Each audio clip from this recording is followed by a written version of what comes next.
Okay, well, welcome. We're doing yet another Black History Conversations, and we're delighted that Alex Scott from the International Slavery Museum is joining us today. So we've also got other colleagues, Garrick Prayog, who's our co-host, Simon Fungo, who sets this whole thing up and keeps us going. We've got Joan Grant and Caroline Evans so far. It's great to have my colleague Caroline with us, so a special welcome to you, Caroline. Right, I'm just going to start the session um, as I do with our PowerPoint here. And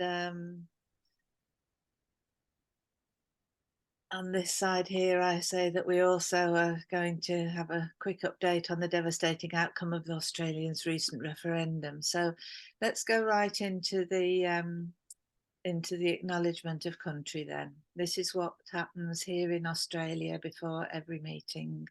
And even before television programs and all sorts. So the acknowledgement of country. In the spirit of reconciliation, we acknowledge the traditional custodians of this country of Australia and acknowledge and respect their continued connection to land, sea and community. We pay respects to their elders, past, present and emerging, and we extend that respect to all Aboriginal and Torres Strait Islander peoples today. So the Aboriginal people, Torres Strait Islanders, have many different countries, but overall, the place they live is called country. So I said that I would just say to you that there's this disastrous result of the referendum. It wasn't unbelievable, to be quite honest. People were very, very worried in the weeks that led up to the referendum that the opposition party had put forward such a strong. Rosie, just going to check back here. Wonderful. We've got Kate Phillips joined us and we've got Bentley Cunningham. Welcome to you both. It's really lovely. Just going to carry on explaining this story and just bring you up to date on it. So the Indigenous leaders said that they wanted a week of silence after the result of the referendum, which showed that 60% of the population voted no. And they say the main comment was that it was a truly shameful act. In the open letter that they shared, Sunday's statement said there was nothing positive to be taken from the referendum result. In refusing our people's right to be heard on matters that affect us, Australia chose to make itself less liberal and less democratic, the statement read. The statement goes on, and the statement's available to have a look at SBS News, and the link is there. So if you want that link particularly, just pop me a message in the chat, or I'll put it in the chat, and you can follow that up. But it was and is really difficult.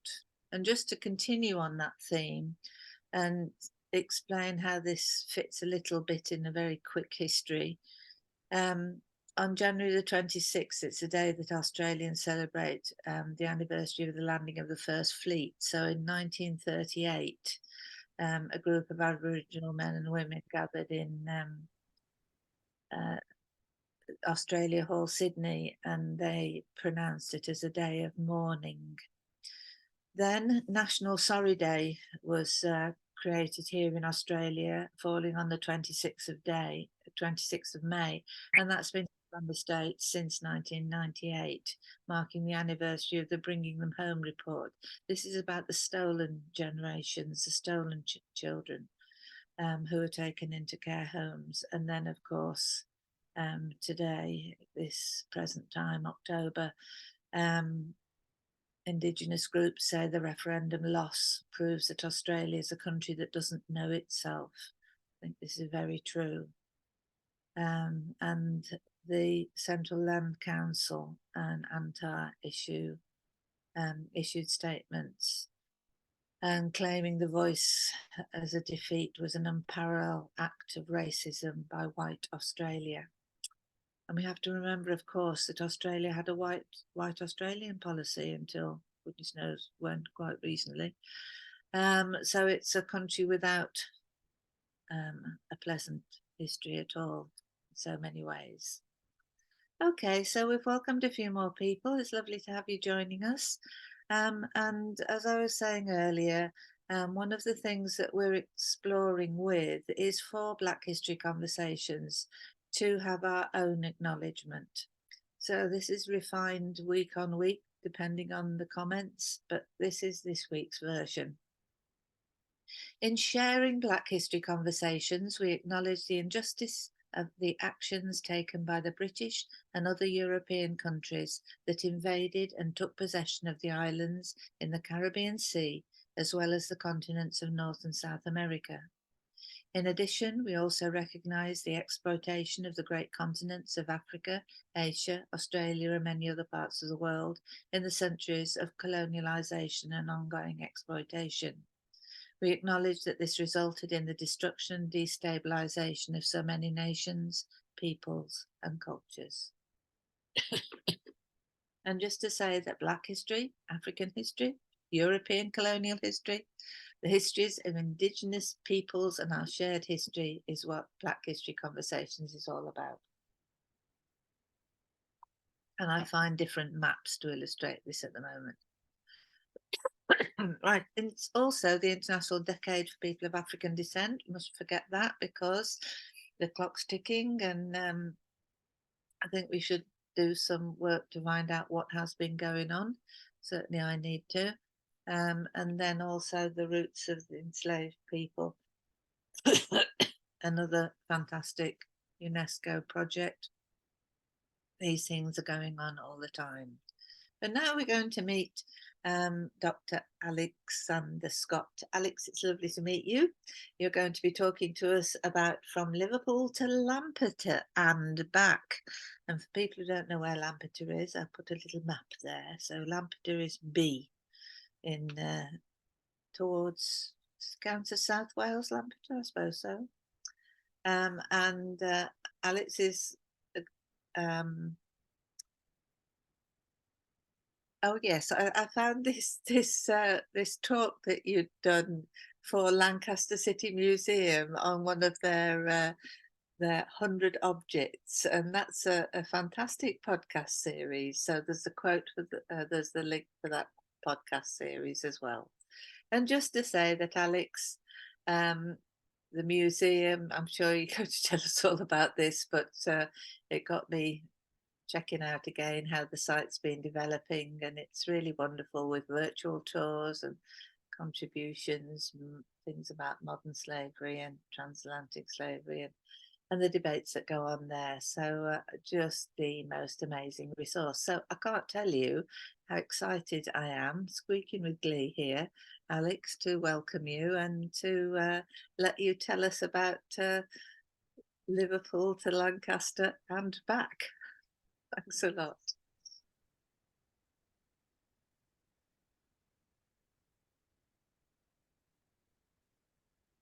Hello, thanks everybody. Are you seeing my full PowerPoint or just the? We're just seeing we're just seeing the ones down the side and a small version on the middle of the screen. Yeah. It's larger now. Yeah, it's larger. Yeah. Okay. Hang on. There we go. It just looks different as soon as it starts to share. You should be able to see everything now, I think. Yes, we can. That's perfect. Thank you very much indeed. All right. Sorry about that. So thanks so much to Liz and everybody for the invitation to speak today, where I'm going to be presenting from Liverpool to Lampeter and back. It's a bit of a Freudian slip on Liz's part, accidentally, because there is another L of Lancaster that should be in there in some ways, because that's where I did my bachelor's, master's, and PhD research, and actually, as with Mid Wales's connections to Liverpool and transatlantic slavery, that's something I'm doing a lot of work on at the moment.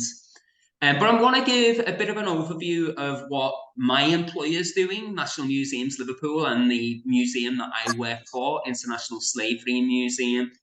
But in the process, I'm going to do a little bit of autobiography. So while it's a big pleasure to be here, I'm a little bit apprehensive because I'm going to do something that, as a trained historian, we're kind of cautious to do. I'm going to speak a lot about myself.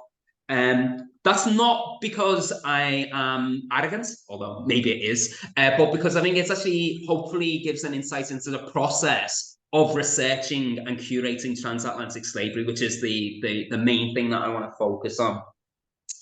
So I met with Liz, Leslie, and Gareth when they visited the International Slavery Museum in Liverpool in August. They were talking about their ongoing research to do with Welsh War, which I'm really pleased I was able to help with. But they also suggested that I join one of your Black History conversations. So it really is a great pleasure to be here.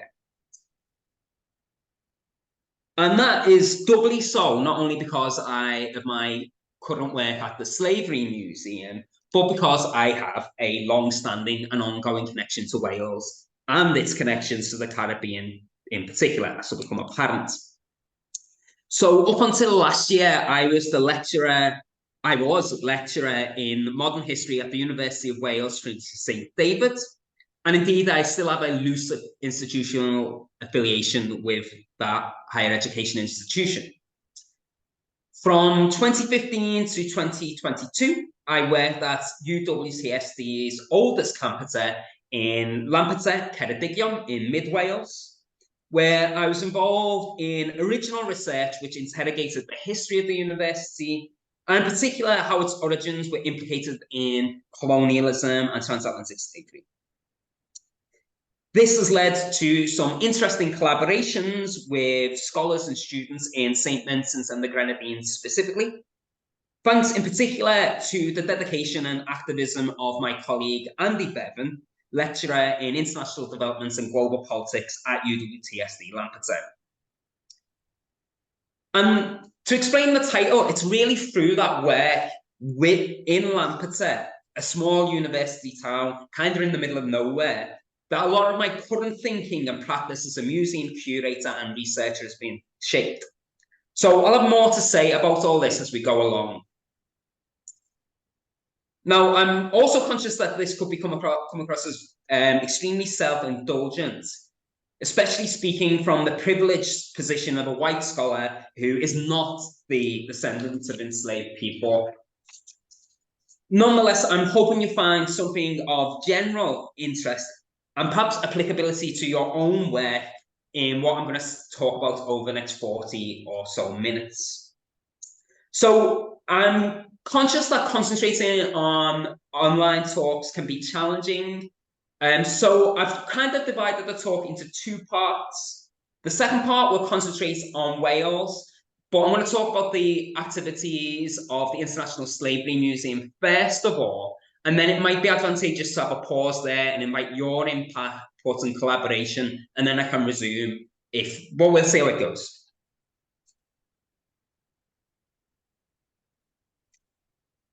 So, as mentioned, I want to talk about where I currently work, which is the International Slavery Museum in my hometown of Liverpool, hence the back to Liverpool.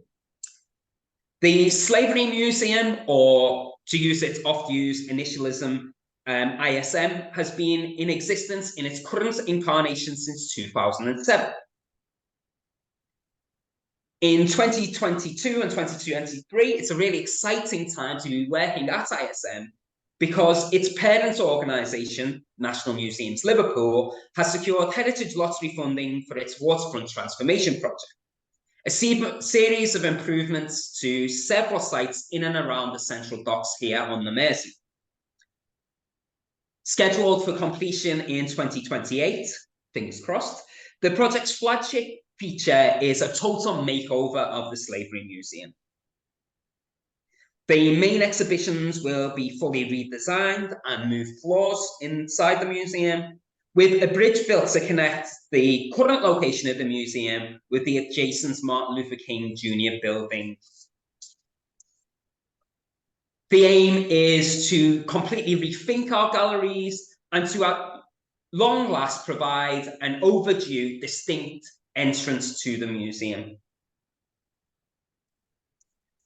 This will be a big boon because ISM is a tad unusual in that while it's institutionally distinct, it's located inside a building which houses another museum. That is, it's housed in the Hartley Pavilion, which has been home to Merseyside Maritime Museum, that's been in situ at Liverpool's Albert Dock since it was redeveloped in the mid-1980s. And it really is a bit of an annoyance when you work there because you have to explain it's within this other museum, and hopefully having a new entrance will really make the distinct identity of the Slavery Museum more apparent to everybody. To appreciate the significance of the waterfront transformation, it's necessary to go with some backstory behind the history of ISM and its predecessor institutions. Now, I'm appreciative that some of you may be aware of this, not least Gareth, over the water in Birkenhead, but forgive me if that is going over ground for yourselves. Firstly, it's worth noting that while ISM itself is young, it's part of the larger organisation National Museums Liverpool, which comprises 6 venues and various collections formerly owned by Merseyside local authorities. Perhaps most notably, these include the World Museum, which is the current incarnation of the city's original public museum, first founded in 1851, and which has existed in the same location on William Brown Street since 1860. So we're both a new museum and a very old museum at the same time. Furthermore, the opening of the ISM in 2007 was not the first substantial effort to document or represent the history of transatlantic slavery in a museum. The Wilberforce Institute in Hull had done excellent work, and indeed Liverpool had made steps towards this previously. The current iteration of the Slavery Museum superseded transatlantic slavery against human dignity, a smaller gallery located in the basement of the Maritime Museum, which first opened in 1994 and which was in operation until 2007. While the gallery was innovative for its time, and actually still we sometimes get comments of how much people like that iteration of the gallery, it wasn't without its problems, and it was decided to create a distinct slavery museum in 2007 to coincide with the bicentenary of parliamentary abolition of the slave trade, and also in anticipation of Liverpool's year as European Capital of Culture 2008.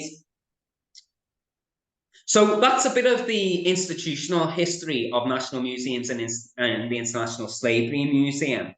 But it's just as important to situate the existence of the Slavery Museum within broader trajectories of Liverpudlian history, and I suppose British and global history more generally. Firstly, it's really crucial on a local level to acknowledge that the impetus behind the Maritime Museum and the Albert Dock and various other urban regeneration projects in 1980s Liverpool and subsequent decades, the initial impetus was provided by the UK government's response to the 1981 uprisings, which took place in the Toxteth area of Liverpool, historically home to the majority of the city's Black population. Citizens of Toxteth rose up against the many forms of oppression, racism, and discrimination that they experienced. Prior to the events of 1981, the racism experienced by Black Liverpudlians, as well as the economic travails of the city more generally, had largely been ignored. And we can get a sort of concrete acknowledgement of this in a memorandum that was written by the then Secretary of State for the Environment, Michael Heseltine, which was entitled, "It Took a Riot."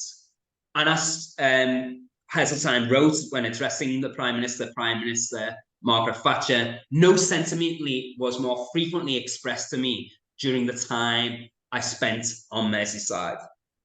So by Heseltine's own admission, the then Conservative government, like previous administrations, had ignored Liverpool and ignored Black Liverpool and its problems.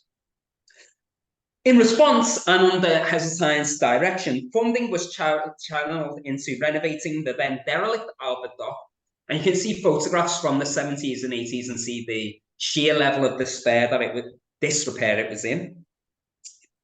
And in the mid-1980s, the Albert Dock became home to the Maritime Museum and also to Tate Liverpool, which has just closed for a major renovation of its own. The redeveloped Albert Dock was successful in attracting hundreds of thousands of visitors to Liverpool, and it was widely hailed as an innovative example of culture-led regeneration that's been emulated in other cities in the UK and beyond. Nonetheless, the extent to which the creation of new museums and the renovation of Albert Dock impacted on the root causes of the toxic uprisings is questionable at best. For example, in 1989, Lord Anthony Gifford chaired a report highlighting the ongoing poverty and discrimination that was faced by Black Liverpudlians. Tellingly titled Loosen the Shackles, the Gifford report noted that the lack of representation of Liverpool's Black communities in public institutions was one contributor to the marginalisation of Black Liverpool. And Loosen the Shackles identified the original Maritime Museum, opened 1984, as being particularly culpable in this regard. Gifford and the other contributors to the report noted that the Maritime Museum, at its opening, said next to nothing about Liverpool's involvement in transatlantic slavery. And while that would be particularly problematic anywhere, it's egregious in Liverpool, given that, as many of you will know, the city was essentially the capital of transatlantic slavery in the 18th century. Records on the slave voyages database show that at least 1.3 million Africans were forcibly transported to the Americas aboard slave ships that began their crossings of the Atlantic in Liverpool. And I say at least because I just mean these are the ones that we have documented evidence for. The wealth generated from the slave trade enabled Liverpool to grow from a small fishing village into a global port in the space of just a few decades. Just as importantly, one consequence of Liverpool's preeminence in transatlantic slavery was the development of what is thought to be the oldest Black community continuously settled anywhere in Europe, or at least in Britain. Now, it's worth qualifying that the overwhelming majority of the 13 million plus Africans trafficked to the Americas didn't set foot in Europe. And likewise, it's true that not a huge number came to Liverpool, but some, perhaps hundreds, did set foot in the city. We have a detailed paper trail showing that enslaved people were sold at auctions in 18th century Liverpool. And we have documentary evidence of a permanent Black presence in the city from the early 18th century. Records show that Abel, an enslaved African and the first documented Black resident of Liverpool, was buried in St. Nicholas Churchyard in 1717. And really, at that point, Liverpool is little more than a village. It's only really becoming its urban centre. And that's an important point to say then. Some of the earliest Liverpudlians were Black people. And you can see this ceremonial gravestone that was dedicated to Abel at St. Nicholas Church in 2020. Significant in its own right, what's particularly telling here is that the gravestone was dedicated as the result of campaigning by Liverpool's Black communities for greater recognition of their history and their ancestors in the public sphere. And that's equally true of the museum. In addition to the Toxteth uprising that I mentioned earlier on, throughout the history of the Maritime Museum and the Slavery Museum, campaigning by Black Liverpudlians has really been one of the key impetuses behind the museum.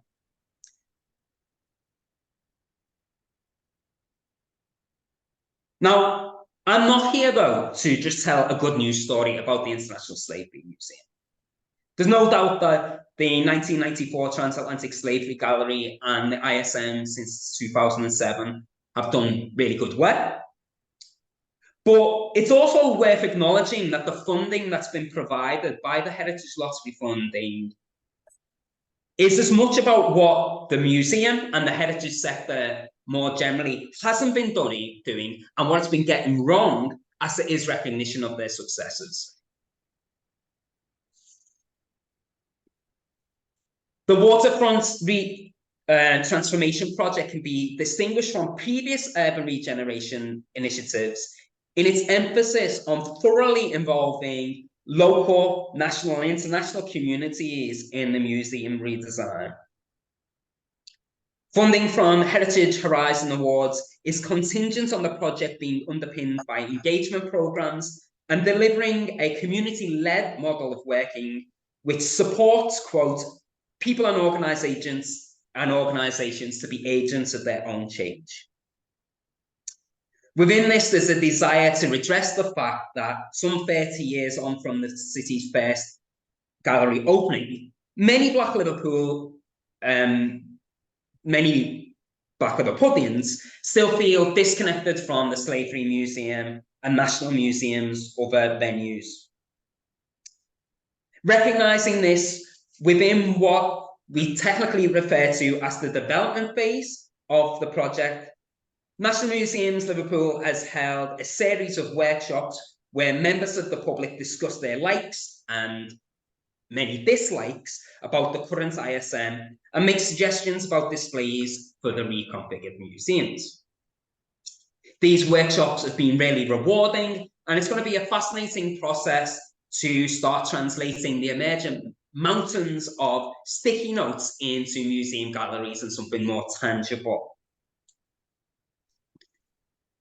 The umbrella term for this type of community engagement is co-production, which is kind of a bit of a buzzword, but an important one in the heritage sector at the moment. While numerous institutions have for decades engaged in activity that might be classified as co-production today, the phrase has gained currency only latterly in the UK heritage sector. Reflecting this novelty, National Museums Liverpool has commissioned the University of Leicester's Research Centre for Museum and Galleries to produce a co-production framework, which is going to inform our work on the transformation project. Exact definitions remain in draft form only, and there continue to be competing opinions about exactly what co-production means. Leaving aside those debates for a moment, there is a consensus, however, that co-production strives to redress power imbalances immanent in traditional museology by involving more members of the public in exhibition design, planning, and decision-making.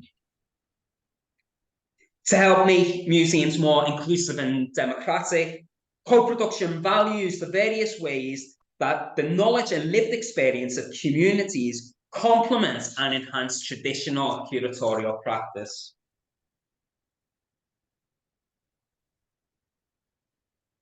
One of the other utilities of co-production activity is critiquing a museum's own histories and the origins of their collections. The civic galleries and museums that National Museums Liverpool today inherits were products and proponents of colonialism, and moreover were patronised by Liverpudlians who traded in enslaved Africans or who were the descendants of people whose wealth derived from slavery. In 2021, colleagues at the Walker Art Gallery, and I really should single out my colleague Alex Patterson here, facilitated a community-led research project interrogating the philanthropic endeavours of the Sandbach family, a group of ship owners, merchants, bankers and politicians whose wealth derived in large parts from the labour of enslaved persons on their plantations in British Guyana. Members of the Sandbach family donated items to the city's museum, including an extensive array of sculptures that are on display at the Walker today. Alex has been successful in securing ongoing funding for a second part of this project, but one immediate outcome that you can see on gallery at the moment is that there have been a series of interventions in the sculpture gallery. The project steering group, which was comprised of local Liverpoolians of the global ethnic majority communities of the city, chose to position a pair of ankle shackles that are part of the Slavery Museum's collection on permanent display in the Walker Art Gallery to, quote, in their words, ask visitors to question where the money that paid for the Sandbach sculptures came from. And there's a lot of work on this particular family going on, not least the PhD researcher of Malik Al-Nazir, who you can see pictured on screen there, speaking to the Sandbach Tini Research Group. So there's examples of co-production activity throughout the heritage sector. I've selected ones that are relevant to my work at the moment. And at ISM, we're hoping to emulate some of this activity throughout the planning, development, and implementation of the transformation of the museum. And hopefully, more to the point, to carry on co-producing with our communities once the museum finally opens its doors. So one immediate initiative that I've shared information with Liz, Gareth, et al. To forward on to some of their contacts is the appointment of freelance curators, which is taking place over the next week or so. We want to recruit people who would like to share their personal and community-led research and lived experience of the legacies of transatlantic slavery. Alongside that, we hope to provide a forum in which people can develop new skills to learn what it takes to be a curator, to find out about some of the ways of doing research. So this is an open call at the moment, and you've got till Sunday to inquire if you would like to be involved. There's an email there, I can share it again. But if you kind of name me, it'll get in the right direction as well. At the moment, there's just two limitations to being involved. One, you need to be available to be on site in Liverpool, and second, to have the right to work in the UK. Now, as the Slavery Museum, we will be looking to collaborate internationally as the programme develops. It's just that we operate in a political environment that's often quite restrictive on non-UK citizens working in the country.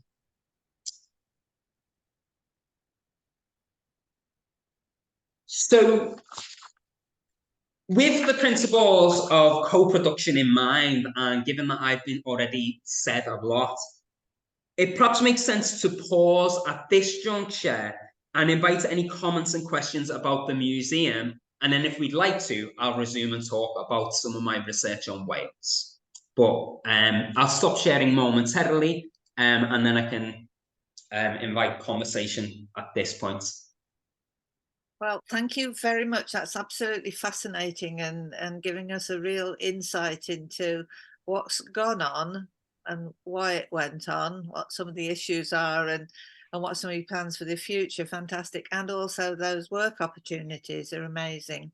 Now, I just wanted to say to you that we've got with us Vivian Crawford, who has retired recently as Chief Executive of the Institute of Jamaica.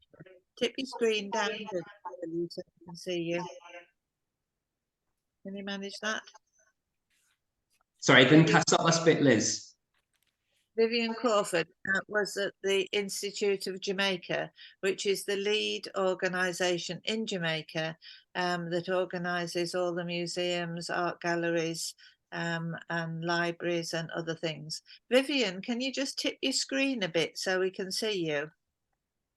Oh, thank you. Vivian, I'm Thank you so much, delighted. Liz. That's absolutely marvellous. So Vivian, I don't know if you want to start the questions off. Well, it's to thank you most sincerely, Liz. We are so indebted to you for facilitating these presentations. And I thought that Alex Renton's presentation some time ago did it all, but I really must commend Dr. Scott for the magnanimity of spirit for undertaking such a task.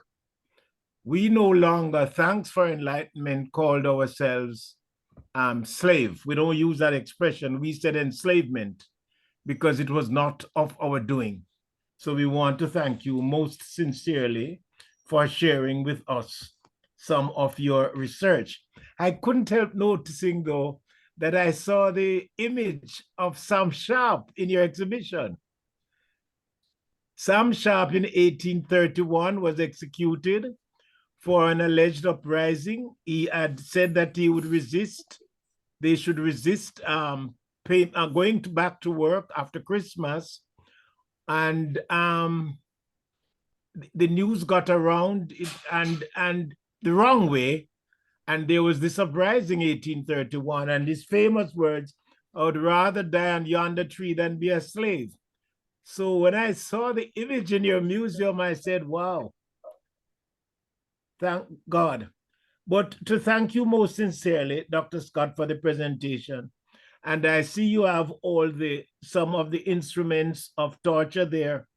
One of the most painful ones for me that has been hidden from most researchers is one found here in Jamaica in 1938 at a place called Stone Hill in St. Andrew, called a gibbet. Have you ever heard or seen of a gibbet?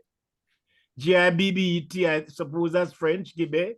Have you ever heard of that torture chamber? No, yes? It doesn't ring an immediate bell, but probably people on the call will have done. Well, it was a cage made out of iron. And what they found in 1938 were the remains, the bones of a female and the padlock. She was put in there, and that's where she suffered. And it could mean that she was, what we say in Jamaica, cheeky. She was subordinate, etc. And so she was left there like that. Now that is in our museum now. That exhibition is actually in Montego Bay in another museum. So there we go. But it is fortuitous, and I don't want to speak too long. It is fortuitous, Dr. Scott, that you are sharing this presentation to us Jamaicans in this particular year, because only 185 years ago, our ancestors got a surname. During enslavement, we did not have a surname, only in 1838. And we therefore bear the names of our slave masters. So I am Crawford, you know, the Scottish connection there, etc., etc.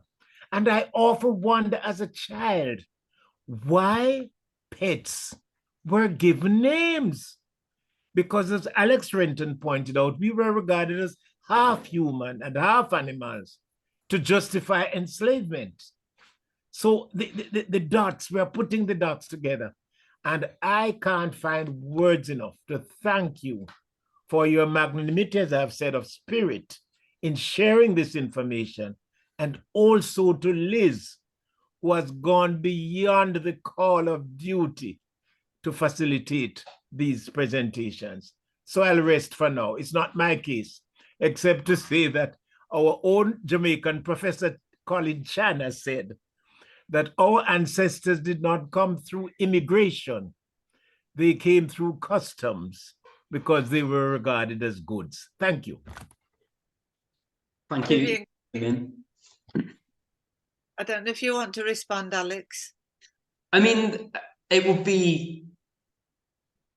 I think there's.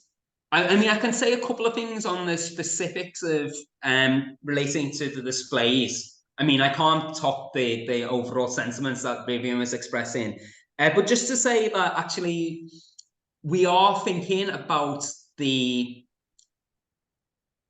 mode in which we display instruments of torture, because there is the risk of it becoming gratuitous on a museum gallery. I don't think it is fully there at the moment, but it's something that we do take really, as a new curatorial team, are taking a lot of stock of, and how can we present those materials in a way that respects the humanity of the individuals who were the recipients of those punishments, rather than reinforcing the dishumanity of the instigators of the punishments. But anyway, sorry to interrupt you. Sorry to interrupt you. You were not there. I was not there.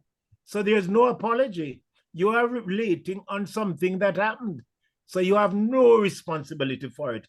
In fact, nothing but thanks and praise, and I said, for your magnanimity of spirit. So display if you want to display, as we are doing at the Institute, and there has been no uprising. Truth has to be truth. You were not there, remember that. Liz was not there, you were not there, the other participants were not there. And Liz has come to Jamaica, been to every place, eat jerk chicken and everything. So we have passed that now. We have passed that. What you are doing, and Liz and everybody, is to say that the next generation, we should not do that. And we cannot. We will not be able to accomplish this unless we know what happened. The second sort of curatorial point that I was going to make is just we've got that one image of Sam Sharp at the moment, but my colleague Miles Greenwood, who is lead curator of the Histories and Legacies of Slavery, is of Jamaican descent, and one of the things he's researching is artifacts that we've got that may or may not relate to the Modern Bay Rebellion post-emancipation. And watch this space, because it's going to be a really interesting story if Miles can flesh that out. Fantastic. And if I can just mention to you, Alex, that Vivian's colleague, who leads the museum, director of the Museums of Jamaica, and I think he has other responsibilities for art galleries and other things, Jonathan Greenland, he's actually from Penarth in South Wales. So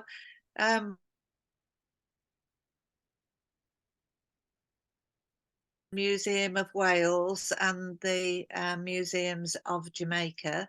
I recall actually meeting Jonathan one time. He was over on holiday, and we met at St Fagans, but that never seemed to crystallize. But I think personally, I think links between museums would be extremely valuable, and because the quality of the museum's displays in Jamaica are fantastic. And why can't we see those in the UK? And now we've got, technologies that might make it possible. There's just so much potential. So we've got a really, really good link there, a wonderful link. And I thank you, Vivian, for your magnanimity. You keep mentioning me. I'm just determined. I just want to know the truth myself. That's what my mission's about. And folks who join these sessions hopefully are going to share the truths that they're finding. So any other questions or points for Alex at this moment? Right, it's great. Bentley Cunningham's joined us. Bentley's the coordinator of the Jamaican diaspora in the West Midlands and goodness knows where else, Bentley. So I'm sure you're enjoying hearing about this more. We've also got Jackie Pennant just joined us. She's joined us from the southern states. and she was given the surname. Her family were given the surname Pennant from the Pennant family, of course, of North Wales. So just mentioning that, Jackie. And Jackie's also visited Penrhyn Castle, and that's our big link story with Liverpool, isn't it? The Richard Pennant was the MP for Liverpool, and I don't think that story is perhaps hardly told at all in the museum. But we also need your Liverpool stories told in Wales. So, I mean, I think that I might be suggesting some links with the National Trust there to help us as the North Wales Jamaica Society. This is Garrick, who's going to be the new chair, and myself and a range of others. So yeah, interesting ideas there. And also welcome Nigel Sadler. Great to have you with us. Nigel Sadler's organisation's called Sands of Time. I think I got that right. And he's going to come in a few weeks' time to talk with us. Can't remember when it is now, but we'll check that out, to talk about some research that he's been doing. So great to have you with us, Nigel. That's really lovely. Okay, Alex, unless there's anything else, we can go into the second bit of the story about Liverpool via Lancaster to Wales, Lampeter. Okay, thank you very much. Here we go. And the job's good as well. I know one person who's contacting you. She worked on the Sheep to Sugar project, and she's going to link with you. So I hope she gets her application in time. Yes, and I should say, I think I will say that I've got this to notes to say at the end as well. This won't be the only opportunity of this sort, but it's the one that is on the table right now.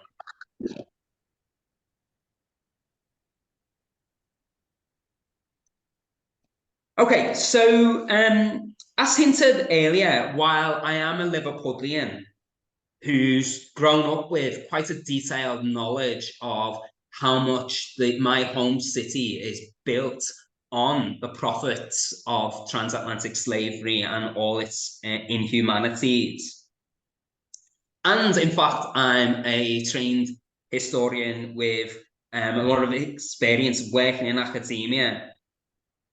Actually, my path to researching the history of transatlantic slavery as a specialist, or, you know, as at least something of a specialist, came via a circuitous route. And it actually came from working in, as I've hinted at, the middle of nowhere, the University of Wales Trinity St David Lampeter in Ceredigion. Really, it was my time working in Wales and Lampeter specifically that brought me to the topic of transatlantic slavery in a new way, and brought me back to Liverpool, both figuratively and actually literally, in the fact that I got the job at the Slavery Museum.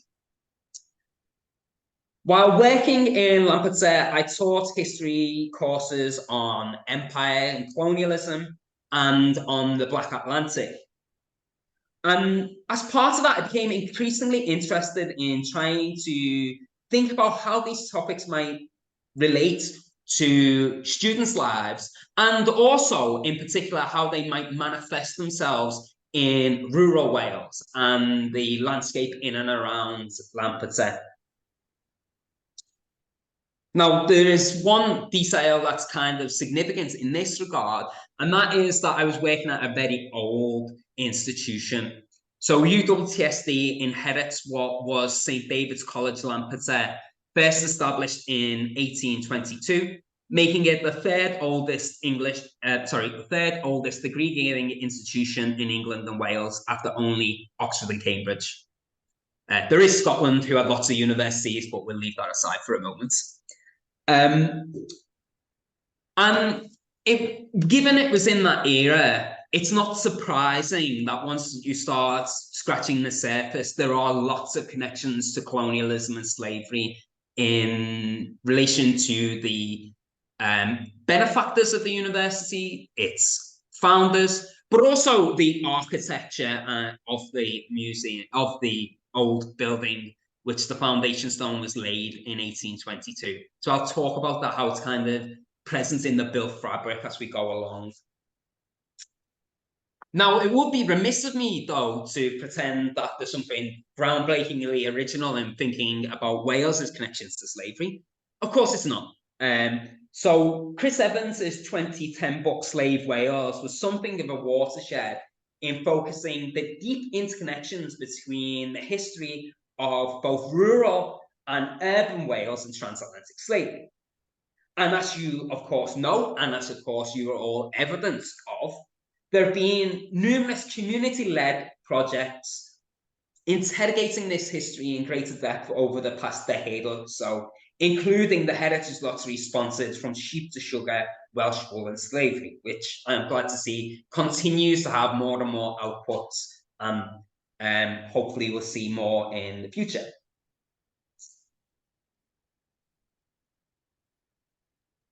This is also part of an ongoing, burgeoning interest in the colonial history of rural Britain, and how the countryside, often romanticized in a capital R, romantic era, landscape of Britain, including England, Wales and Scotland, was deeply connected to transatlantic slavery and colonialism. There are numerous projects of this ilk, starting, I think maybe we're saying, the colonial countryside project that the National Trust has instigated. The English Heritage has been quite proactive in thinking about slavery's presence in country houses around Britain. Individual institutions like Harewood in Yorkshire have done similar. But it's also worth noting that in concert, in sort of indirect proportion to the growing interest in this topic, there's also a growing backlash. So there's a culture war going on in Britain at the moment around these type of issues. In fact, there's an organisation that's been established called Restore Trust, critiquing the National Trust's initiatives. For those of you who don't know as well, traditionally the National Trust is one of the most thought of as being one of the most conservative organisations, both small and big C, in the UK. And really, Restore Trust is about trying to reclaim it as that, to editorialise a bit. Well, how does this relate to Lampeter? We'll see as we go along. One way in which it became important to me to try and highlight these histories that I'm going to go on to talk about was that I was aware that the bicentenary of the university was upcoming, and already working there, it was clear that there were a set of ceremonies and celebrations that were going to take place. I and like-minded colleagues, including Andy Bevan, who I've already mentioned, Anne Bevan and Hilary Slack, PhD students at the university, were determined that the anniversary should be caused to critically interrogate the university's past. From early 2019 onwards, we began presenting at academic conferences and other fora, and agitating internally that contested aspects of the university past should have visibility in 2022's bicentenary. On that count, I'm glad to report that we've been at least partially successful, but it's worth conceding that these limited successes might not always be apparent to wider audiences. So, for instance, if you go to the university's website still now, there's a section on the history of Lampeter campus. It begins by praising the role of the university's founder, Bishop Thomas Burgess, in advocating for the emancipation of slaves. In its words, it should, of course, say emancipation of enslaved people.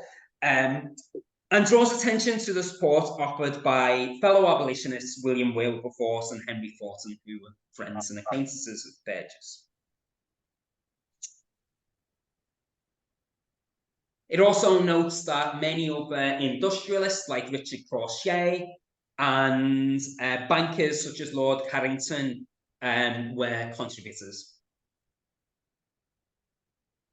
Now, aside from the fact that both Crochet and Carrington have links to transatlantic slavery that I could go into, there is a too simplistic narrative being told. But before getting there, it's worth acknowledging that the positive picture of the university's history is not entirely without credence. In 1789, Thomas Burgess, who would go on to become the Bishop of St. David's, hence his connection to Wales, published Considerations on the Abolition of Slavery and the Slave Trade, a robust dismissal of theological apologia for the so-called peculiar institution. In fact, it was specifically a response to a book published by the Reverend Raymond Harris of Liverpool, published the previous year. So actually, Burgess has quite good abolitionist credentials. Although, in other respects, he was quite a conservative figure. He was a man of the church, after all, and the Protestant church at that. He was quite a sort of a chauvinistic figure. He opposed Catholic emancipation. And like many abolitionists, his opposition to slavery was not a necessary qualification to him being an anti-racist. That's probably an anachronistic term, to be honest. And his opposition to slavery, more precisely, remained predicated on assumption of white supremacy. Now, I could show you more examples of this, but there are just a few extracts that I've underlined here that give a sense of how Burgess's considerations on slavery and the slave trade prefigured the Victorian civilizing mission. So you can see here how he's talking about the effect of abolition leading to the diffusion of Christianity and civilization in Africa, and how that would actually be beneficial to the spread of Christianity, but also the expansion of British commerce.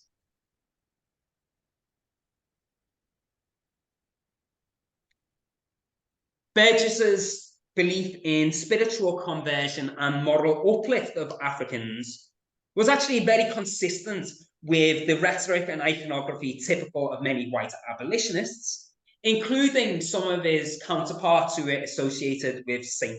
David's College, Lampeter, in its early years. One of the university's most important and loyal early benefactors was Hannah More of the Clapham sect. More was the author of various anti-slavery texts, such as The Sorrows of Yamba, or The Negro Woman's Lamentation, to give its outdated subtitle. As you can see here from the visual accompaniments, More's abolitionism championed the stereotype of kneeling Africans supplicating themselves to God and the beneficent interventions of white saviors. Indeed, where Wedgwood's famous medallion leads the white savior to anonymous, here in the illustrations, there is a white person giving baptism to an African person.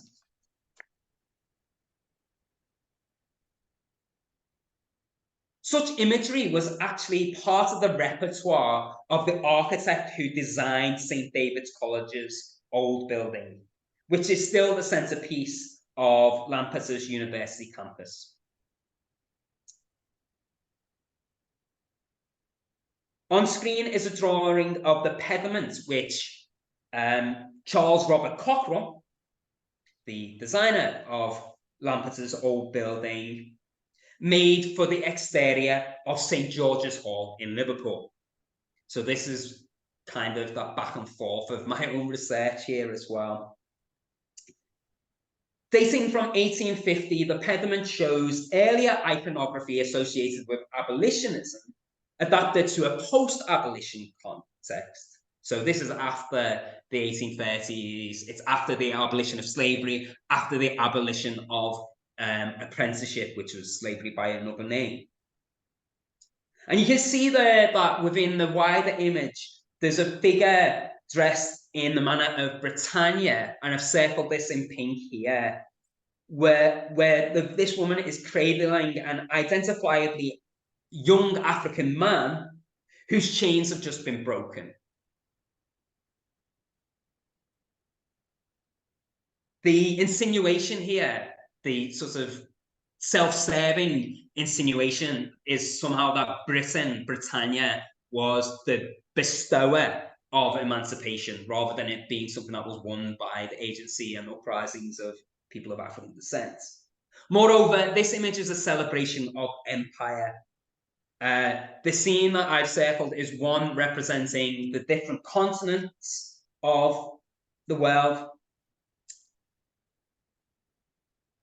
And the text reads that it's a celebration of the olive branch to Africa, Asia, Europe, and Africa, offered by Mercury, the genius of commerce. And I think it's not hard to interpret this as a celebration of British imperialism. Exaggerating his credentials as a champion of imperial commerce, Charles Robert Cockerell was the architect of 2 bank buildings in Liverpool, which are still extant as well. One of them, until recently, was a branch of a bank as well.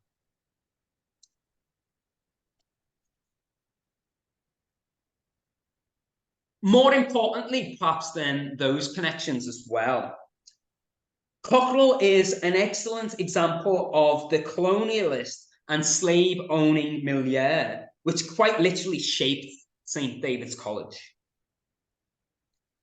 Cockerell came from a family of prominent officials in the British East India Company. Between them, Cockerell's father, Samuel Pepys Cockerell, his uncle, another Charles Cockerell, and his cousin John Cockerell were compensated for ownership of upwards of 1,000 enslaved people in Jamaica and Mauritius post-emancipation. The Cockerell dynasty is one example of how the intersecting wealth of East and West Indies percolated back into rural Britain. On screen is a portrait of Sir Charles Cockerell, which is owned by UWTSD Lampeter. And hopefully you can just about make out in the picture that's circled there an image of what appears to be a Mughal-style palace. Now, it is and it isn't, because it was designed by Samuel Pepys Cockerell, the father of the designer of St. David's College Lampeter, in an Orientalist style for his brother, Sir Charles Cockerell. And it isn't in India, it's actually in Gloucestershire in the West Country in England. Cockerell wanted to create a family home in an Orientalist style befitting the familial association with the East India Company, which, to reiterate it, coincided with ownership of enslaved people and plantations in the Caribbean. This brings me to the strongest connection between Lampeter and transatlantic slavery, which again has an East Indian connection. One of the university's earliest and most important benefactors was Thomas Phillips, who had similar commercial ties to both Asia and the Caribbean.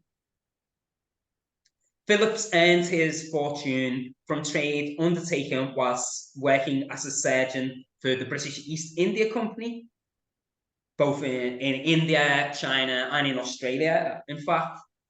And he used wealth derived from that trade to purchase Camden Park Plantation in St. Vincent and its enslaved inhabitants, shortly after returning to live in Britain on a permanent basis in the 1820s.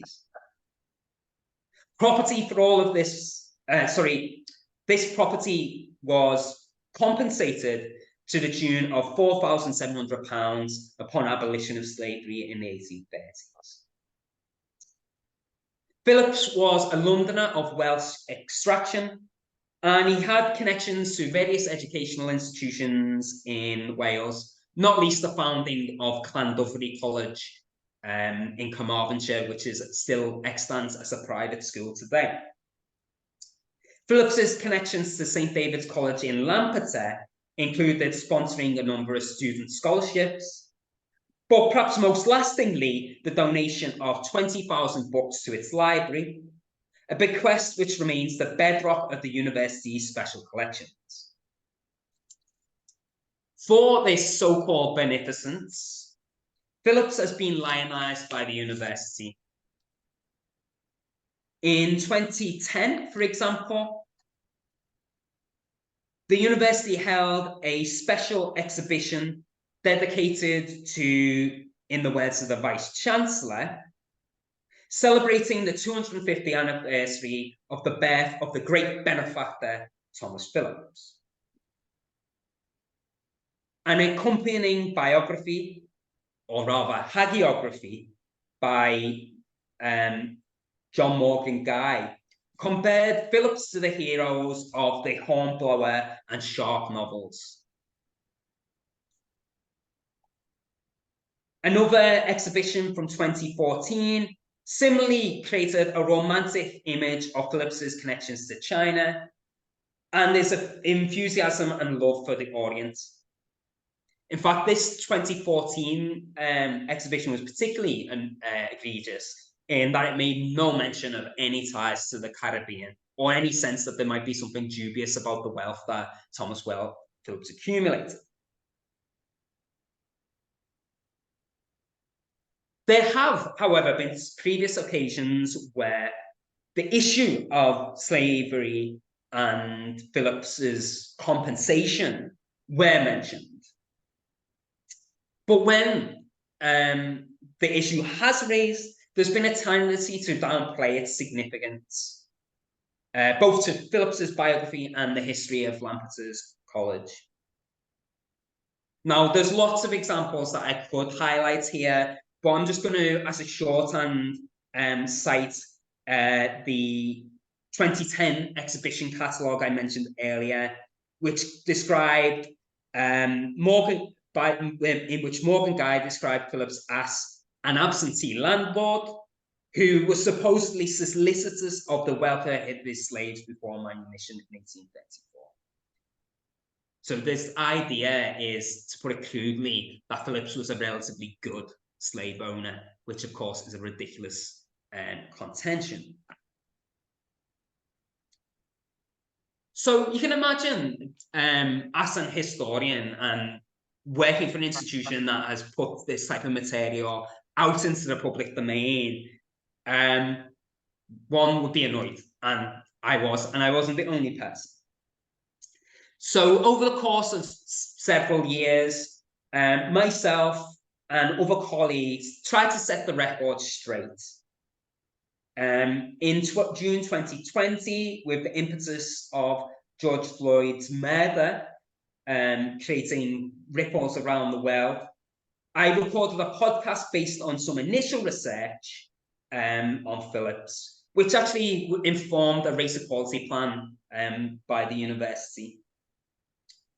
The university also gave me a small pot of funding to organise a conference entitled Wales and the World, Cynefin, Colonialism and Global Connections, which we hosted in June 2022. At the conference, Andy Bevan and I presented a paper called Phillips Must Fall, Slavery, Colonialism and the Benefactors of St. David's College, Lampeter. The title of the paper referenced the fact that one impact of our research was that we managed to persuade the Vice-Chancellor, Medwin Hughes, to agree to remove a bust of Thomas Phillips from public display. First dedicated in 1847, the statue was taken from the college's old hall and is now in storage in the university's Robert Bowen Library and Archives. It's in the vaults in the basement. It's not on public show anymore. I think there's some work to do to think about what the long-term solutions that might be, but I won't go into that just now. Unlike the ongoing debates about statues on campuses elsewhere in the UK, the removal of the Phillips bust was actually done without much ceremony or objection. And I think that's appropriate because while the removal of artworks is symbolically significant, it's secondary to broader efforts to redress the historical injustices that affect people of African descent in Britain and the wider world. On this count, I'm pleased to report that UWT's, the SD, the university's reckoning with its history has actually amounted to something more than taking down a statue. The university has also provided scholarships to 37 students from St. Vincent's and the Grenadines who are currently studying in Wales. The students received scholarships after discussions between Vice-Chancellor Medwin Hughes and the then Prince of Wales, King Charles, who was the royal patron of the university in his status as the Prince of Wales. However, I need to qualify here that the scholarships were a parallel development to my research rather than an outgrowth of it. In fact, it was a bit of a random turn of events, really. It was actually the then Prince Charles, now King Charles, response to the eruption of Soufriere volcano on St. Vincent and the humanitarian crisis that was created because of that, that came up in discussions with the Vice-Chancellor. And it was agreed that one thing that perhaps Professor Hughes and the King could help do was provide educational opportunities for Vincentian students. In any case, the Vincentian students are currently working towards bachelor's and master's degrees in Lampeter, and they've enjoyed an audience with the King at graduation ceremonies in Lampeter, with the Prime Minister of St. Vincent and the Grenadines, Ralph Gonsalves, also visiting Lampeter in September 2022, where he was bestowed with an honorary doctorate.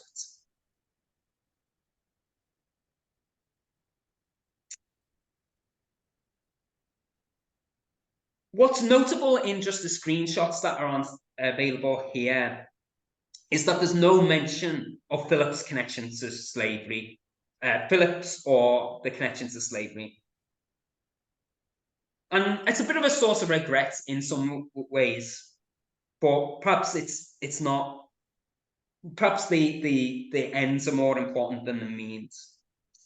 But whereas the University of Glasgow up in Scotland responded to a report on its complicity in slavery by partnering with the University of Wales on an ongoing programme of reparative justice, the language of reparations is formally detached from the university's agreement with the government of St. Vincent and the Grenadines. To reiterate, the volcano eruption was the main impetus, which exists independent of mine and others' research into UWTSD's history. And it remains to be seen what the long-term sustained impact of this partnership will be. On a personal note, though, I'm happy to report that in my current capacity at the International Slavery Museum, I've carried on the research into this topic. I'm delighted to have been able to accept the offer to contribute a chapter to a forthcoming University of Wales Best Press book edited by Neil Evans and Charlotte Williams. The research that I've been able to do, and hopefully that you'll see in print, makes use of underused colonial era deed books and data extrapolated from slave registers kept for Camden Park Plantation in St. Vincent. So I'm hoping that this will be sort of a lasting corrective to the previous versions of the university history that's been told, and specifically the celebration of Thomas Phillips. More important than any personal landmarks, though, some lasting connections have been forged between Wales and St. Vincent and the Grenadines. And here I need again to credit my colleague Andy Bevan at University of Wales, Trinity St. David, who in the build-up to the university's bicentenary was adamant that Vincentian voices should be heard at the bicentenary. And as part of that, he initiated a series of correspondence with one of St. Vincent's foremost historians, Dr. Adrian Fraser. Much in the vein of these Black history conversations that Liz has facilitated, Dr. Fraser shared his extensive knowledge about Camden Park with scholars in Wales, and we returned in kind by telling him more about what we knew and doing some research that was unavailable to him and other scholars in the Caribbean. One outcome of this was that University of Wales Trinity St. David commissioned a Vincentian filmmaker, Ackley Alton, to make two documentary films.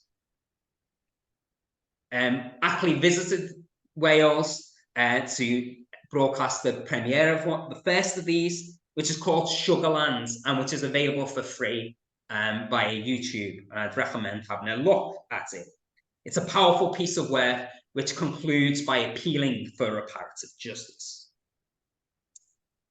The second film focuses more on students' experiences in Wales and wider issues relating to education and access to education among Caribbean students.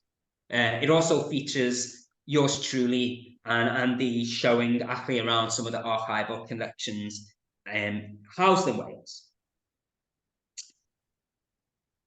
But beyond its autobiographical significance for me and its local resonance to a Welsh audience, my reason for closing with this anecdote about my work on the research to do with St. Vincent is that actually, without setting out to do so, I think the university, Ackley, and those who are involved in this project improvised an interesting example of representing transatlantic slavery in a creative, collaborative, and hopefully ethical manner that involved a transfer of knowledge, experience, and across the Atlantic between scholars in the UK and in the Caribbean.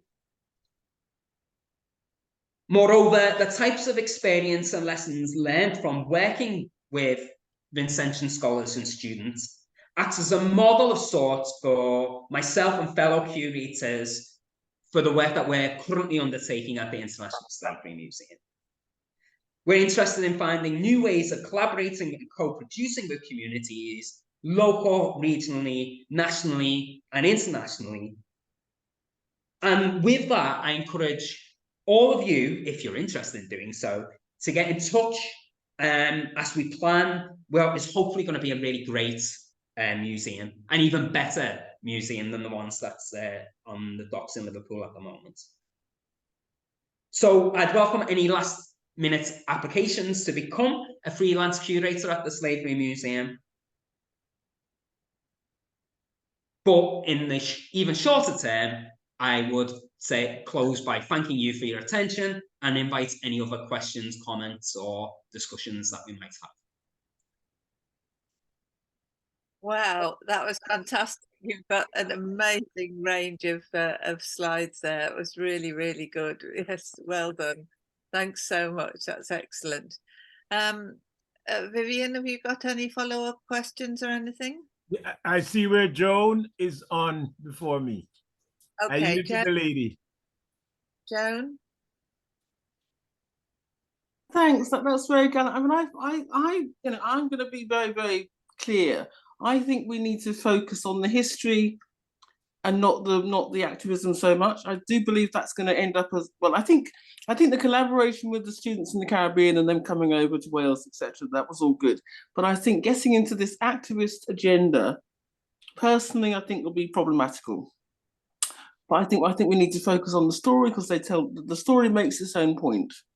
If we dig up the stories, it makes its own point. And I think kind of this activist gloss, I think, is going to be problematical. But so this is the sort of thing I enjoy, actually hearing these stories, learning about it. You know, I actually didn't know that Lampeter was the oldest university in Wales. I would have, you know, I didn't actually know that. So there's tons of stuff that we're all learning. But I you know, that's just personal view. That's my personal view, is that we've just got to maintain that sort of sense of, we're just simply telling you the facts.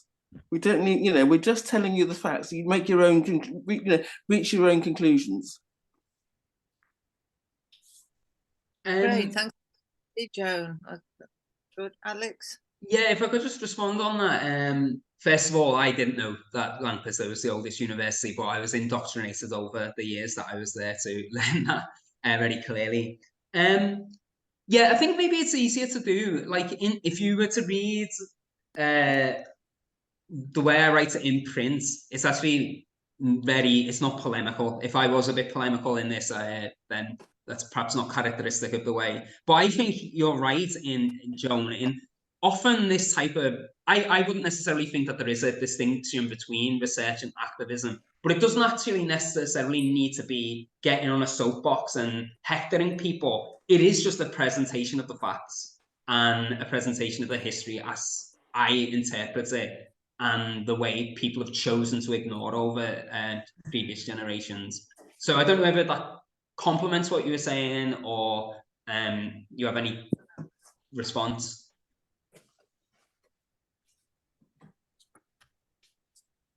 Any response, or maybe we'll ask Vivian now to make his comment. Thanks. Wow. Alex, I feel very, very guilty, perhaps guilty as charged, that so few of us heard this presentation. It should be a presentation to the world. Oh my heavens, this is just so fantastic. Thank you, thank you, thank you.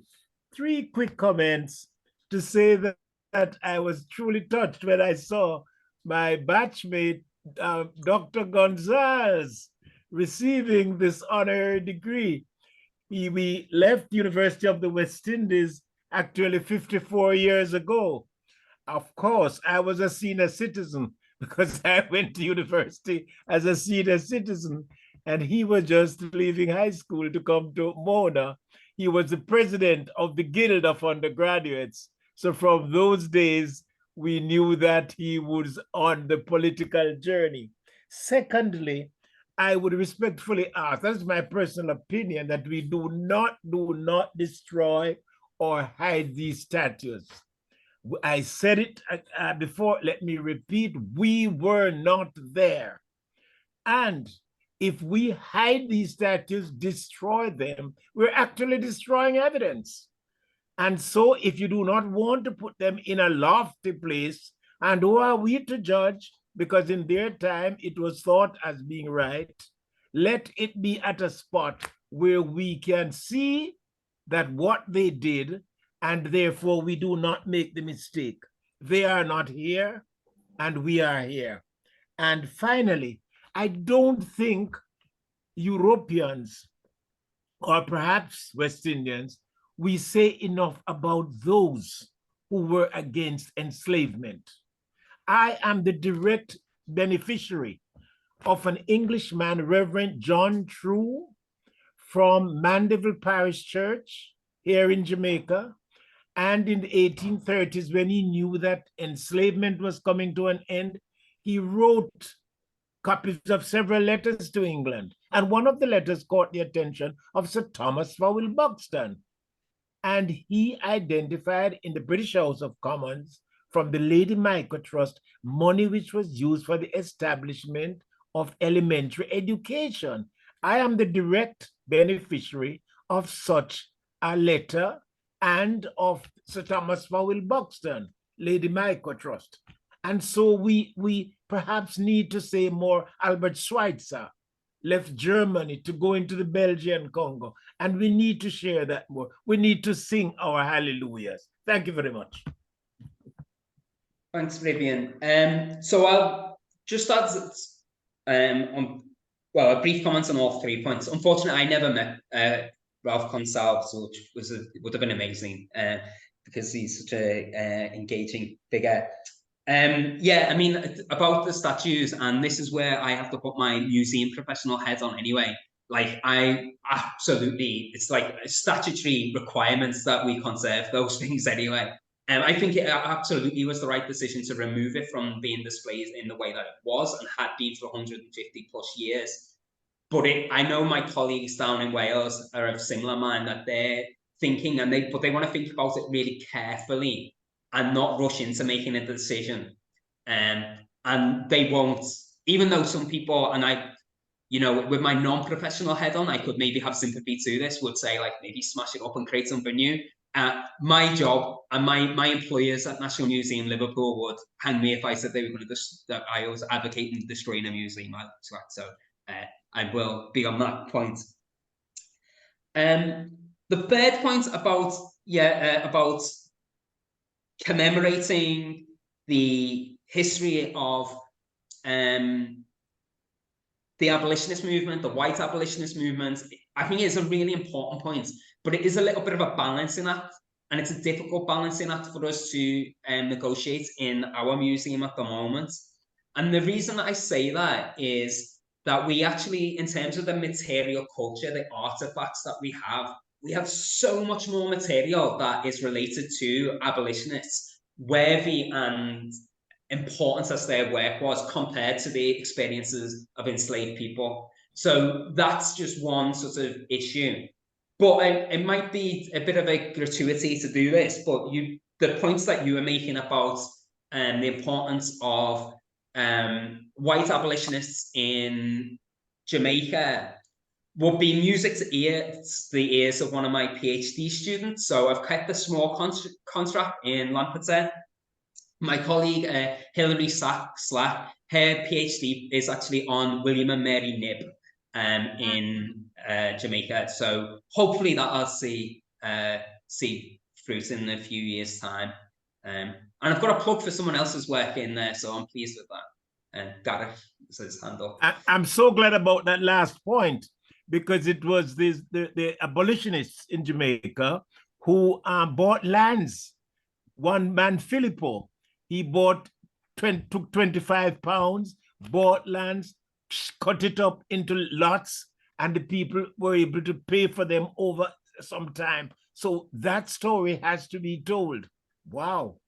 Just on that as well, I forgot to mention a significant point as well. And this is hopefully what Hilary's work's going to be new. William's wife, Mary Knibb, who was a committed abolitionist over many decades, and even after his death, she was from Wales, and she was born into a Welsh-speaking family. So there's another one of these endless connections. Well, that's the high school that Asaf. No, no. Why did I? Usain Bolt went. That's right. In Trelawney, that's right. The high school. Is, yeah. Yes. That was perhaps the last high school for boys in Trelawney, because the policy was that boys should not be allowed to go to high school. They should go and cut cane. So this is so significant you are saying that. Oh my God. And when Nib came to Jamaica, he was not given a license to preach. So this is just rich history. And I must commend you and to thank you again for sharing so much with us. Fantastic. We're coming to you next, Garrett, but just to say that Vivian, we're recording this, you know, and the recordings are going to be made available. And this last week, we've actually started work on the new version of our website. So it should be easier, and you should be able to search and find talks and things. So that should be better. Okay, then, Garrick, over to you. And next. Yes, Unmute Liz, that was just a point. I was going to direct Vivian to the recording so that. I'm sorry, Garrick, I've managed to mute you. I'm sorry, I apologize. Okay, is that better? Yeah. So yes, all the conversation, Vivian, is available for the public to re-listen, listen again, and you know, that is available to you. I was just going to make a couple of points. I know it's quite late, Liz, for you. At this time, you know, it's past your bedtime. I'm going to suggest maybe there's so much in your presentation, Alex, both the Welsh connection and also Liverpool. I'm just wondering if we may have another opportunity to have some further conversation on what you've presented, because we haven't got enough time to really, you know, discuss some of those points. But it would be an invitation for us to be able to do that, very specific to the presentation that you've given today. You know, if we could arrange that, that would be excellent. And then just finally, Liz, in relation to what's being presented here, I think this would probably work very well with our new interactive website when it's going, because one of the things we're trying to do is to get all the reference material, you know, in terms of links, books, etc., on this new site. So it'll be far more educational for reference. So you've referred to a number of different publication and author. We could pick that up and probably able to feed that into the new site. Yeah. So if you can see, the new site is looking very much more calm and organized. Old site. So yeah, so that's where we're at the moment. Thanks ever so much for that. Yeah. What I'm just going to do now then, just to wrap up the session, is to thank you, Alex, very much indeed. And if you'll just stay with us for a little longer, we'd really appreciate that. I just need to find my PowerPoint back again. It's 10 to 5 here, so this is the last thing I'm doing today. So you've got me for as long as it takes, basically. Yeah. The only difference is that we're going into AM time in Australia. Yeah. Okay. Sorry, Liz. Oh, it's all right. It's absolutely great.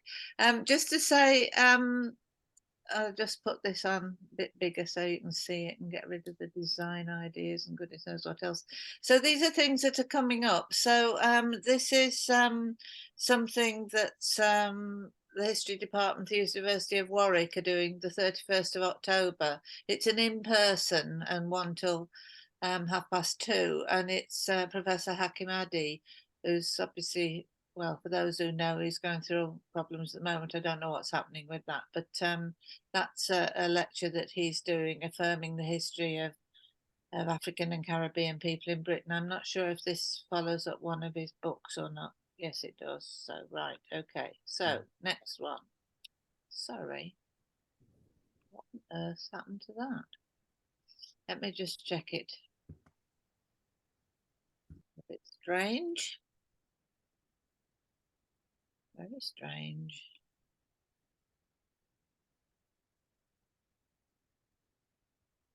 Oh, right. Well, I might nip ahead a few. So I've got some PowerPoints just to say, and I'll just talk it through. The first session this week, the PowerPoints won't come up properly, I think, because my computer's jammed up. We visited Penrhyn Castle to look at the the Jamaica box. Now that was really very interesting, and this is a point that I wanted to make with you, Alex, and Garrick to pick up, is that I think we're stumbling, Alex, in our co-production work with the National Trust at Penryn Castle. I got this new word now, co-production, I think you said it was. We proposed that we had a memorial or a reconciliation or whatever we might term it service in the chapel at Penryn Castle next Tuesday, but that hasn't been facilitated for us. But today, Garrick had the head of the National Trust in North Wales asking me to tell him the details on what's happening.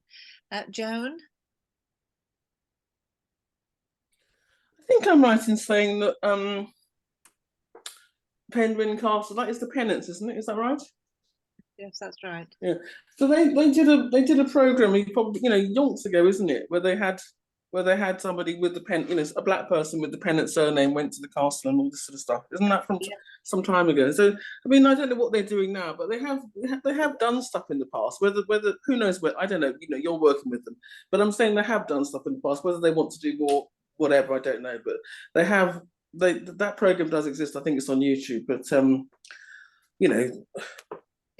my point is simply that they have shown some willingness in the past to address these issues.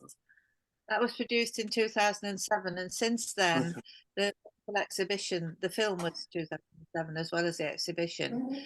Then the exhibition was dismantled after a couple of years. We tried hard to get it. We, the North Wales Jamaica Society, tried hard to get it, to keep it, but now we've tried various initiatives, and we actually work with the Pennants community in Jamaica, and Jackie Pennant, Vivian's the vice chair. So we are doing quite a bit on that. We had a good bit to the castle as the North Wales Jamaica Society. Then the following week in this season, we had Rosemary Caldicott. She talked about her research on the devastating voyage of the Welsh slaver Captain Phillips and his enslaved captives. So that was really an interesting session. And then we had two sessions where we had our own team members presenting. June Elizabeth White-Smith Gully presented her. I'll show you the PowerPoints rather than just ignore them. You can see them in colour on the side. June Elizabeth talked about her work as a community activist in Northampton, and then last week Garrick gave us an update about Black History Month and Justice for Windrush Generations and the various projects he's involved in. But going on to next week, we're taking a formal break because Simon's daughter's on half term, and it's half term for people in the UK. But we are going to have a special Zoom link. So if you want to join a planning session at 2 o'clock next week, 2 o'clock, because the hour is changing in the UK. Thank goodness, so I don't have to stay up so late at night here. So that should be quite useful, and we'll be looking at the website. And then the following week, we've got a very special visitor. I'm really thrilled that Laura Trevelyan from the Heirs of Slavery is going to come and join us and tell us about what they're doing with the Heirs of Slavery. She was a BBC reporter who did some research into her own family and discovered that her own family had plantations in Barbados and made a lot of money, and now she's got other people involved in that. So that'll be really interesting, I think. And Alex, if you want to pass the word on, that'll be a useful one. And then Kate Phillips actually joined us earlier this evening just to see what we were about. And she's written a book called Bought and Sold, Scotland, Jamaica and Slavery. So she's going to tell us about her research in her book. So that should be good on the 17th of November. And the following week, we've got Kate Simpson from the University of Sheffield and the David Livingstone Centre, and she's going to tell us the book that she's writing about Livingstone's, the women on Livingstone's exhibition. So that should be good. Nigel Slater also joined us this evening and listen to some of the session. And he's going to talk about his research into the story of the troubadour slave ship and its legacy. And he's also, some time ago, wrote his book, The Legacy of Slavery in Britain. I bought it at the International Slavery Museum, and it was written in 2016. And it's really interesting in looking at it now, because he did such a good job of it. But certainly there's much more knowledge around the UK about the legacies of slavery in Britain today than there was when he wrote the book, but it's a great book. And then hopefully we're going to find out about the newest museum in the UK, the Museum of Diversity, the online museum. So we've asked Troy Richards if he can join us, but we're not sure yet. But our final session, if we do one just before Christmas, we'll ask Natalie Fagan-Brown to share her research into the history of black hair. So that's quite a lot of things going up, and I hope you're all really impressed that we actually have a programme. Usually we go week to week.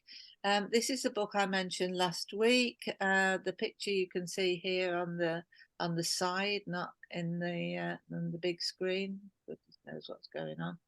And this is Anuka's book. Now it's disappeared altogether on both sides. I tried to make it bigger.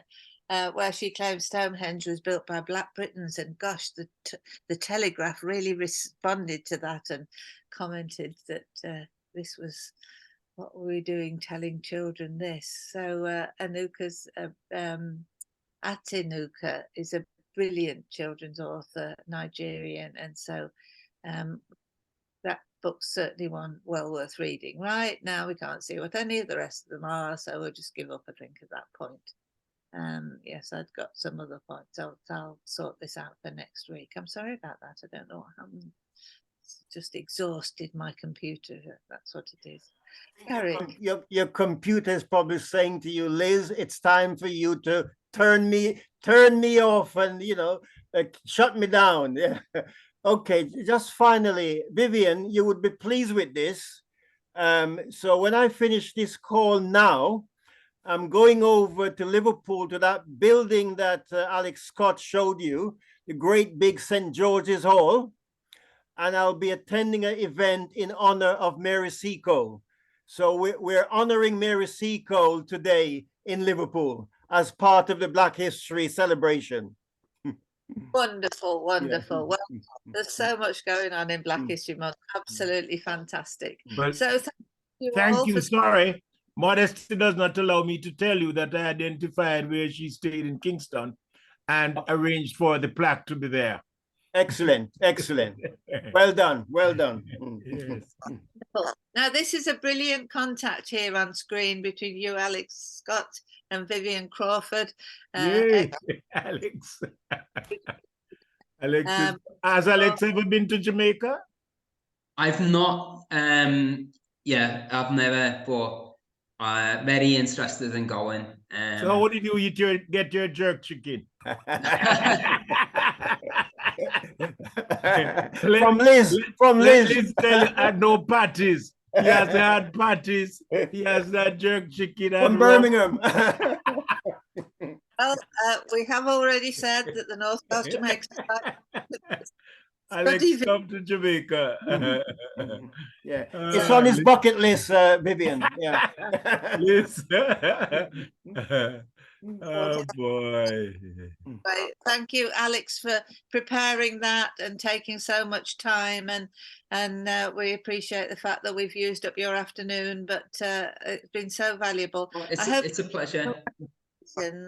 And we'll certainly stay in touch with you. You're a very valued colleague, very valued indeed. Thank you so much. And just to say to my colleagues, thank you, Vivian. It's wonderful that you've joined us. Yesterday, was it only yesterday, Vivian? We were on another Zoom because we've got a project called the Penance Project, and we're talking with people in the community in Penance. And Vivian is I think you're co-chair, aren't you, with Coy Roach? And we had a really good conversation, and we had the Director of Education the region, and we're trying to get school links going between different places under the Welsh Government funding tithe. Okay, so you can all have a quick last word each then. Yeah, I'm going to say goodbye because I need to be going off now. Okay, so Then. I'll catch you all next week and have a good evening. Thank Okay, you. Thank bye-bye. you. Bye. I'd just like to say thank you once more time and invite anyone to get in touch with myself about any of this or any ideas with the museum. We're a public organisation, we're nationally owned, so if you're in the UK, you pay for us, so you're entitled to get in touch and be involved. Thank you. Right. We're coming to Okay. visit soon. Yes. Will you be able to get up there? It's on the canals, Yep. you know, Carol. I know Ian has never been to Liverpool, so when we're nearer, he wants to go, and that's one of the museums I'll take him to. Wonderful. Caroline now lives on a narrowboat and is touring the north of England. So, Caroline, do enjoy this little exhibition. It's on for only a limited time, you know. Yeah. And if you're time, it doesn't say. Thank you. We got stuck because of flooding, so we haven't been able to move the boat for a few weeks because of all the storm and things a couple of weeks ago. Right. Well, the bad news is it closes on the 29th of October. So I Oh, don't know gosh. if We're in will have Macclesfield. Oh, perhaps not. Well, we'll try and get hold of the book for you, though. Anyway, Joe, and see if you can get a copy somehow. Okay. Well, thank you very much indeed, Jackie. Are you able to talk? Yeah, I'm still here. Thank you. Yeah, very informative. Thank you all so much. Thank you, Alexander. I really enjoyed your presentation. Absolutely, want to visit the museum when I'm in England. And Caroline, I've done some canal boating holidays, and I've had some fun on the Trent Mersey Canal. Not great at steering the boat, but really, I really enjoyed canal boating. It's like my new hobby. So Yeah, it's lovely. And Liz, as always, thank you so much for all the work you're doing. And I will be, trying to support, this program as much as I can. Thank you. Brilliant. Have your support. Thank you very much, Jacqueline. Joan, is there anything else you want to add? No, thank you so much. You probably won't see me for much of the rest of the sessions, but because I'm finally getting around to writing my own book, so I just need to focus on that for a bit. But you will see me in the new year. But yeah, these sessions have been great. I'm so glad I found it. Oh, good. Lovely. Thanks so much then, Joan. Thank you for joining us. And Vivian, can you wrap up then? Oh, to say thanks a million times for this never to be forgotten day. To thank you, Liz, for facilitating, and for Alex being the bearer of good news. Thank you. Thank you so much. Okay then, folks. Well, thanks again, Alex, and great to see you, Caroline. Wonderful to see all of you. And I'm going to stop. I have to just finish now, and that stops the recording. Okay then. Okay, Bye. good night, all. Thank you. See you all Bye-bye. again. Bye. Bye. Thanks.